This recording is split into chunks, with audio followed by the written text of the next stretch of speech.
I'm joined now by Gary and Pat, and we'll be talking to the other guys, of course, a little bit later on. But first, I wanted to ask you about this video, Rest in Peace. It's quite different from your other ones. What's the story behind the two guys in the video? Yeah, what is the story behind this? That's actually Pat dressed up. He plays both characters. Yeah, I actually played both characters, and I wore the normal glasses, pulled all my hair back. So, really, the story behind it was a old film short that was done like in the 60s, where these two neighbors had like identical houses, and it was basically peace between neighbors, where a flower sprouted up between them and they ended up fighting over whose it was. So we did a similar, like an updated version where the place of the TV took the place of the flower. Yeah, so they were fighting over us. I don't know why, but that's what.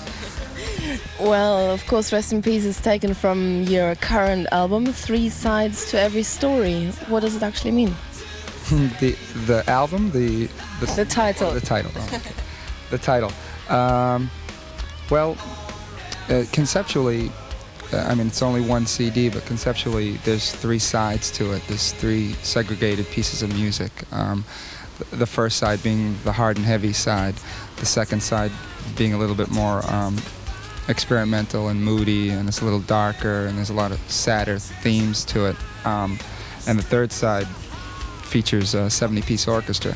So to get that concept across, there's 3 sides to every story: yours, mine, and the truth. And those are the titles of each side. How's the response been so far to the record? I would say more than not great. But the thing about the reviews we're getting, it's either they're praising it or they're just tossing it out the window. We're not getting these okay efforts, which, if you ask us, we prefer that. Now, I know that you also, the lyrics, as you write all the lyrics, are very important for you. You even have some political messages on the record, like you sample a speech of Martin Luther King. Do you feel that as a musician in your position, it is your duty kind of to put your views across? Well, I'll try to skirt this question as best I can.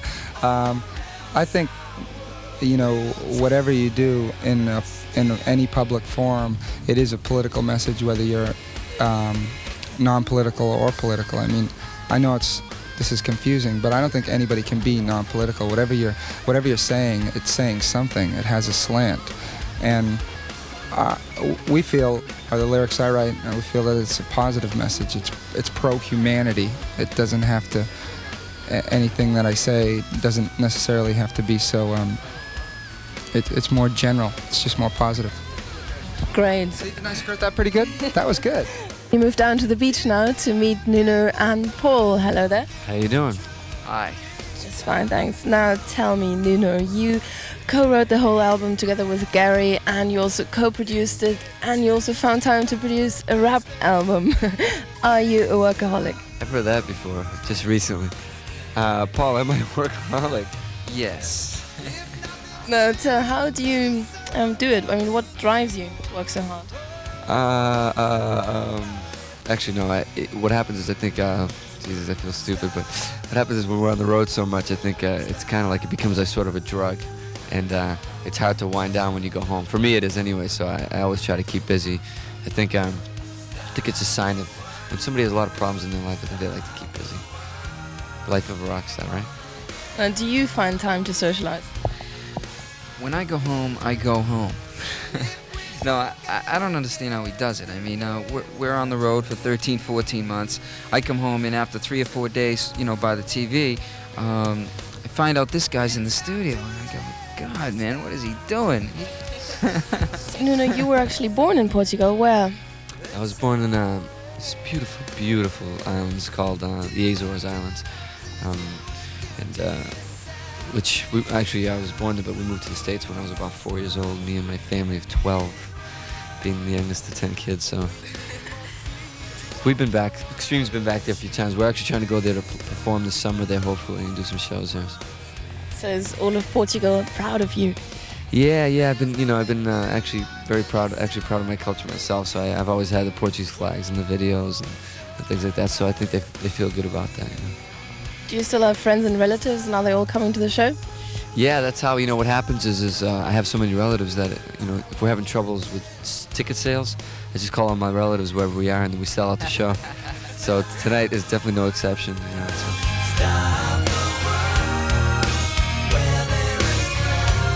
So, well, you have even a 70-piece orchestra on your record. How do you make that work live? Well, the reason I did it in the first place because between me and Paul and we have like about 70 relatives that did play violins and things like that. So Need jobs. when they needed jobs live, so we figured, well, let's do it for the studio to at least make it look good, and then we can. They're all in catering now. They're all eating. So it costs a fortune to feed that many people. So they're only going to last one show. Then we're sending them back. It's too expensive. So what can the rest of Europe see then? No 70-piece orchestra? No, certainly not the orchestra. The real answer is, this band knows how to separate the two mediums. I mean, we can do things in the studio that you can't do live, and vice versa. There's certain things about performance and live performance that you can't do in the studio. So that's a good excuse. We can't afford the orchestra every night.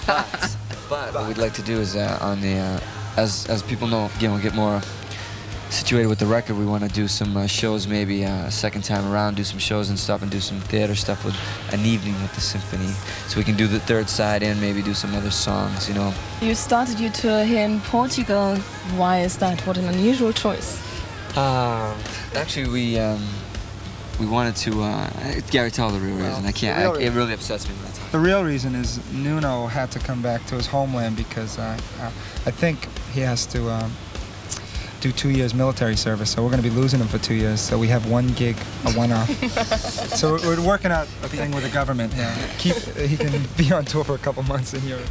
But actually, last time we didn't get a chance to play Portugal, which I really wanted to. So our manager said, he promised me we'll start the next record there. So here we are. Your family will get upset otherwise, Yeah, right. I suppose. Okay, so what? The guest list.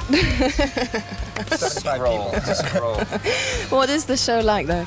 What's the show like? Paul, why'd you give it? What an incredible show this is going to be. We play a few songs in between Paul's drum solos. He has like 9 of them.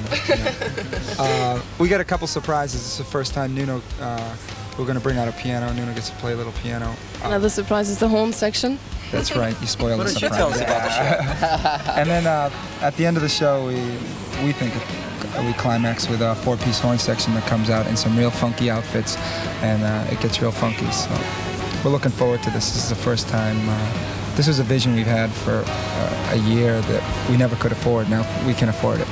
But now we can't eat, but we can afford the horn section. No catering. Oh, come on, you and your hits. I mean, More Than Words was such a huge hit. I mean, that must have brought you plenty of money. We paid everybody back already with that. That was good. We were in debt. This time, we did More Than Words. It went over well last European tour. This time, Pat and Paul are going to sing it. Well, so far in the press, I haven't been reading any stories like you trashing hotel rooms or chasing millions of girls. Really? Am I wrong informed, or is that not your style? I think you're reading the wrong papers. Paul are doing that stuff, so. I already got worried. You guys are talking to the wrong people. These guys are the ones you want to talk to. Now, what is a typical day on the road like for you? Typical day? Well, the past is the past. We'll see what happens on this European tour. I think there's going to be... It's going to be fun. There'll be a lot of people. Yeah, A lot more people on the road, so it's like a little mini circus. And we always like to end the day with a hardcore game of Monopoly. That's for real money, though.